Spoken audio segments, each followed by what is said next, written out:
The Dublin singer-songwriter Colm Gavin is set to bring his UK and Ireland tour to West Clare next month with a performance at the Frozen Spoon in Miltown Malbay on the 24th of July. The tour follows a string of sold-out shows and on the back of his latest album Live at Whelans, and known for his engaging stage presence, witty banter and blend of folk, acoustic and jazz influences. Colm's also written songs for some of Ireland's best-known performers, and he joins us on the show now. Colm, thanks for being with us on Morning Focus. Alan, absolute pleasure. How are things? Very well. How's the tour been going so far? It's been good. We started in the UK in sort of early April, and that literally ran on. It was about 25 shows in the space of 27 days. So it's been intense. Any of the gigs in Ireland, we're lucky in the sense that if it's a gig in Clare, if it can go away, because I'm based in Dublin, in most cases, we can head home in the same night. So that breaks things up a little bit. But the audiences have been fantastic, and looking forward to heading to West Clare in late July. When your tour schedule is that hectic, I'm sure in the midst of it, maybe the adrenaline of the shows brings you through, but at times it can be tiring. But God, it doesn't have the machine well oiled in terms of performance and you really being on it. Yeah, there's that, Alan, but there's also the risk that you're too much in the mindset, and then it starts to become a bit autopilot. So you want to keep the shows as fresh as is humanly possible. So what I always try to do is a good post-mortem after a gig and say, okay, well, what were the high points, what were the not so high points? And getting to engage with audiences as well in different parts of the country gives you a real sense of what tunes worked on certain nights and what ones didn't. So for me, it's always important to stay as present-minded as possible. It can be tricky, but it's important. And I suppose these days for musicians, it's the live setting is where you can really earn your crust, and it's almost like albums are the vehicle to enable you to go on tour. Your most recent record is a live album, Live at Whelans. Is that recognising the importance of live performance, or indeed your abilities as a live performer, or is it just more to do with, I've been to many gigs in Whelans, it's one of those iconic venues up in the capital? It's kind of an abundance of both, because last year's tour was in excess of 70 shows, and as many of them as I possibly could, we'd bring along some recording equipment, a little Zoom recorder and that kind of thing. And Whelans was one of those that, because of the length of the tour, I wanted to do something that captured it for those who hadn't been, who maybe were interested or might buy tickets for this year's tour, to kind of give a flavour of what I mean when people say witty on-stage banter or engaging chit-chat and stuff like that, what that actually means. So it's almost like a sample first, experience later type thing. And indeed, was that taken from one show at Whelans? Was it a mixture of, some live albums can be a mixture of songs from different performances? This was one. This was recorded in Whelans on June the 16th of last year. And as I said, we'd recorded a few. We had recorded one which was in Potduggins actually in Ennistimon, another one which was in West Cork. And it just seemed that this one, both from a clarity perspective, but also just the general content and the crowd engagement, felt like one whole cohesive thing. So that's been out for the past month or two, and the response has been fantastic. So hopefully by the time we get to West Clare, I'll actually have some physical copies of it too. So if that's the kind of thing people still enjoy, they can. Oh yeah, there's plenty of us out there still enjoy the physical record. You're clearly no stranger to playing in Clare, as you say, another great venue, Potduggins. How have you been received when you play down this part of the country? Well, my family originally come from West Clare. My grandfather came from a place called Dromellihy, and my granny from Moy. And we spent many summers in Kilkee and Kilrush, in Dromellihy, of course. And so the Banner County, it's special, Alan. There's history there, but also there's genuine appreciation for music. One that they might have some familiarity with, but also that spirit of giving people a chance.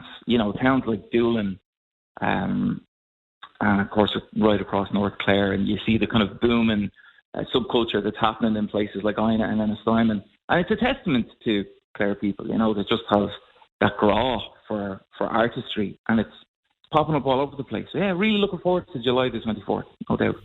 In terms of your own music, I know you're into a lot of what I'd be into myself in terms of those like classic singer-songwriters of the late 60s into the 70s, the confessional songwriters, the Randy Newmans, or the observational songwriters as well, like Randy Newman, or be it Elton John, or, you know, maybe even most famously, given the size, how huge Tapestry was, Carole King. Are they your kind of go-to, and Cat Stevens as well, are they your go-to inspirations, or have you a broader musical palette that you dip into in terms of your own stuff? Well, you've literally listed off some of my favourite people ever. I mean, those records, like Tapestry, you know, and Don McLean had an album, Tapestry, as well. It seems that those early to mid-70s confessional singer-songwriter records, I just go back to again and again. Tea for the Tillerman, Goodbye Yellow Brick Road, even some of Billy Joel's early stuff, like Cold Spring Harbour. And that, because I think sometimes when people hear the likes of us chatting, Alan, and they're like, well, that's great, he's come to Clare, but what does he sound like?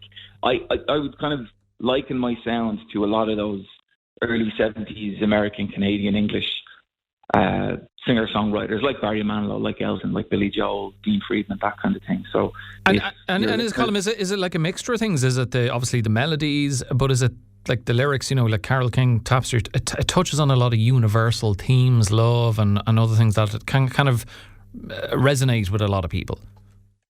Yeah, well, I would like to think that from a lyrical perspective, some of my stuff would similarly have an effect close to Carol's. You'd only hope. I mean, that's setting the bar fairly high for this era today, Alan. But yeah, for sure. No, I mean, look, I'm hugely inspired by all of those individuals and the great American songbooks, the music of wartime through the 30s and 40s. So yeah, it'd be a right mixture now on the 24th. In terms of yourself, you know, you've put out a few records, and you also write for other people, be it, you know, Claudia Buckley, Ciara Dignam, and I know you've released material with Charlie Maggette again, of course, of Eurovision '94 fame. How different is it writing for someone, Colm, you know, compared to writing for yourself, or does that really matter to you? You just, whatever comes out, comes out? Sometimes it's a bit like doing someone else's school project for them and knowing that they're the ones that have to present it before the teacher. So if it looks brutal, it's all on them.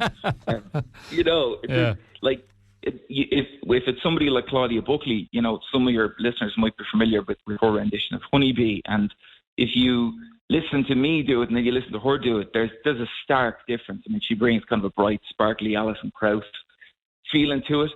Interpretation is such a funny thing, Alan, because like some of my favourite versions of songs aren't necessarily done by the author, and then in other cases I can't listen to anybody but the person who wrote it. So it depends on whatever ears you're listening with, you know. Yeah, no, that is fair enough. In terms of any new music, Digging the Idle Flower came out 2 years ago. Seems to have done quite well for you, and we'll take a track off that in just a little while. Once the tour's over, are your thoughts or turning to getting back in the studio, or perhaps you already have been? Well, you know, this particular tour is called the Jazz Finger Snappers and Folk Toe Tappers Tour. It's myself and Keenan Flannery. There's been a string of co-headline shows, and we've been threatening to go into studio to make a record of original material. Keenan, he's an absolute dude. He's like a brother to me. And I think that's a distinct possibility. So maybe the next time I'm talking to you, it'll be promoting that record, perhaps. But if we do anything, it'll be out before Christmas time, anyway. Okay, well, we will keep abreast of that. You're going to be playing the Frozen Spoon in Miltown Malbay on the 24th. An intimate and unique venue. Have you been there before? I haven't, and honestly, Alan, I can't even remember the last time I was in Miltown Malbay. So this will be an experience. Shona Blake, who runs the place, it's actually an intimate ice cream parlour cum music venue. So if you like a bit of rum raisin and jazz finger snapper, you're in for a treat.